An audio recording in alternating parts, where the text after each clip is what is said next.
یمن کے علاقے قرن میں ایک نوجوان رہتا تھا جس کا نام تھا اویس۔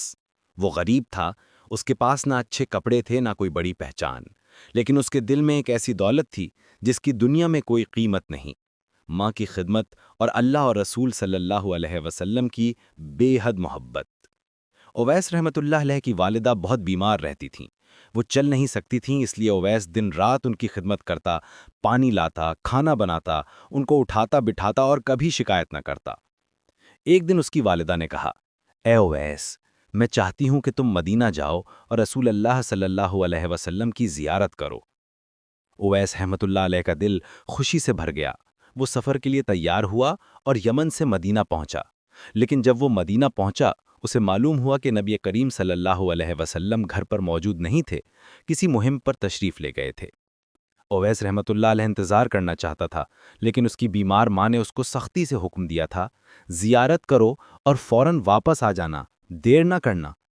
چونکہ نبی صلی اللہ علیہ وسلم موجود نہ تھے، اویس رحمۃ اللہ علیہ نے واپس جانے کا فیصلہ کیا، اپنی خواہش دل میں رکھتے ہوئے کہ کاش حضور کی زیارت نصیب ہو جاتی، مگر ماں کا حکم اس پر زیادہ واجب تھا۔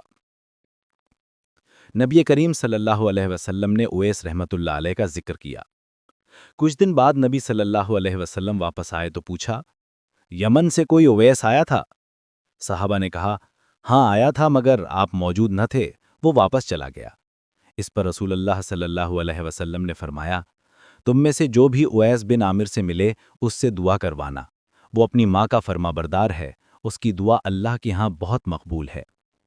یہ سن کر حضرت عمر اور حضرت علی رضی اللہ تعالیٰ عنہ حیران رہ گئے کہ یمن کا ایک سادہ سا نوجوان اللہ کے ہاں اتنا مقام رکھتا ہے۔ حضرت عمر اور حضرت علی رضی اللہ تعالیٰ عنہ کی ملاقات اویس رحمۃ اللہ علیہ سے۔ کافی وقت گزرنے کے بعد جب یمن کا قافلہ آیا، حضرت عمر خود قافلے میں گیا اور آواز دی، کیا تم میں اویس بن عامر ہے؟ ایک دبلا پتلا سادہ کپڑوں میں شخص آگے آیا اور بولا، جی میں اویس ہوں۔ حضرت عمر نے اس کو دیکھا تو سمجھ گئے کہ یہی وہ شخص ہے جس کا ذکر نبی صلی اللہ علیہ وسلم نے کیا تھا۔ حضرت عمر نے کہا، اے اویس، ہمارے لیے دعا کرو۔ اویس رحمۃ اللہ علیہ حیران رہ گیا، امیر المومنین، آپ دعا مانگنے کے لیے مجھ جیسے عام شخص سے کہہ رہے ہیں؟ حضرت عمر نے فرمایا، ہاں، کیونکہ میرے نبی نے حکم دیا تھا کہ تم سے دعا کروائی جائے۔ اویس رحمۃ اللہ علیہ نے ہاتھ اٹھائے اور دونوں کے لیے دعا کی، اور وہ دعا ایسی تھی کہ آسمان اس کی تاثیر سے کانپتا تھا۔ سبق: ماں کی خدمت انسان کے درجے بلند کرتی ہے۔ اخلاص اور عاجزی اللہ کے ہاں سب سے بڑی قدر ہے۔